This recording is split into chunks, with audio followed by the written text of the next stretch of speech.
पेड़ का घर बहुत समय पहले की बात है। एक शांतिपूर्ण गांव के पास एक घना और विशाल जंगल था। इस जंगल में तरह तरह के पेड़ पौधे और जीव जंतु रहते थे। उन पेड़ों में से एक पेड़ था जो सबसे बड़ा और सबसे पुराना था। यह पेड़ अपनी लंबी और मजबूत शाखाओं के कारण बहुत प्रसिद्ध था। उसकी जड़ें बहुत गहरी और मजबूत थी और उसकी छांव में न केवल पक्षी बल्कि छोटे छोटे जानवर भी अपना घर बना लेते थे। यह पेड़ हमेशा खुश रहता था क्योंकि उसे यह जानकर संतोष मिलता था कि उसकी शाखाओं और जड़ों के सहारे कई जानवर सुरक्षित रहते थे। हर सुबह जब सूरज की किरणें पेड़ की शाखाओं पर पड़तीं, तो वह अपने आसपास के जीवों के साथ नए दिन की शुरुआत करता था।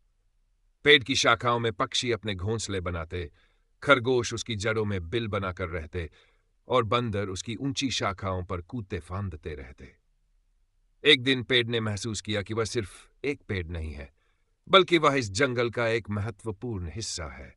उसकी शाखाएं, उसकी जड़ें, उसकी छांव सभी किसी न किसी के लिए एक सुरक्षित घर थीं। वह जानता था कि बिना उसकी मदद के इन छोटे छोटे जीवों का जीवन बहुत कठिन हो सकता था।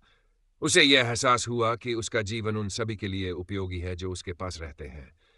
लेकिन ये खुशियां ज्यादा देर तक नहीं रहीं। एक दिन अचानक मौसम ने करवट ली। आसमान में काले बादल घिरने लगे और तेज हवा चलने लगी। पेड़ ने महसूस किया कि आंधी आने वाली है।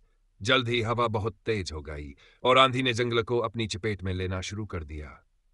पेड़ के आसपास के अन्य छोटे पेड़ और झाड़ियां आंधी की वजह से टूटने लगीं। पेड़ ने देखा कि उसकी शाखाओं और जड़ों के अलावा बाकी पेड़ अपनी जगह पर मजबूती से खड़े नहीं रह पा रहे थे। इस स्थिति में पेड़ ने अपने सभी साथियों को सुरक्षित जगह पर भेजने का निश्चय किया। उसने अपने मजबूत और मोटे तने को जानवरों के लिए एक सुरक्षित आश्रय बना लिया। उसकी शाखाओं के नीचे की पक्षी और छोटे जानवर आ गए। उसकी गहरी जड़ों के बीच खरगोशों और दूसरे छोटे जानवरों ने अपने घरों को मजबूती से ढूंढ लिया। बंदर उसकी ऊंची शाखाओं पर चढ़ गए, जहां वे आंधी से पूरी तरह सुरक्षित थे। पेड़ की इस परवाह और देखभाल से सभी जानवर सुरक्षित रहे। जब आंधी शांत हुई और फिर से सूर्य की किरणें जंगल में फैलने लगी, तो सभी जानवर पेड़ के पास आकर धन्यवाद देने लगे।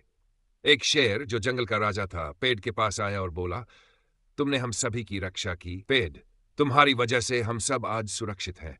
हम तुम्हारे आभारी हैं। पेड़ ने मुस्कुराते हुए जवाब दिया, यह मेरा कर्तव्य है।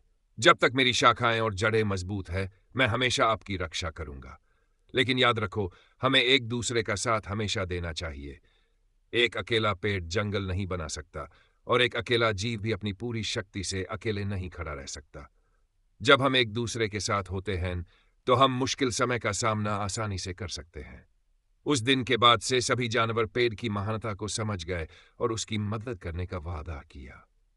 पेड़ को यह समझ में आया कि जब हम दूसरों की मदद करते हैं और एक दूसरे का साथ देते हैं, तो हम मुश्किल समय में भी अपने पैरों पर खड़े रह सकते हैं। सीख: जब हम एक दूसरे का साथ देते हैं, तो हम सभी मिलकर किसी भी कठिनाई का सामना कर सकते हैं। एकता और सहयोग से हम अपने जीवन को बेहतर बना सकते हैं। जैसे पेड़ ने अपनी शक्ति का उपयोग सभी के भले के लिए किया, वैसे ही हमें भी अपने सामर्थ्य का उपयोग दूसरों की भलाई के लिए करना चाहिए।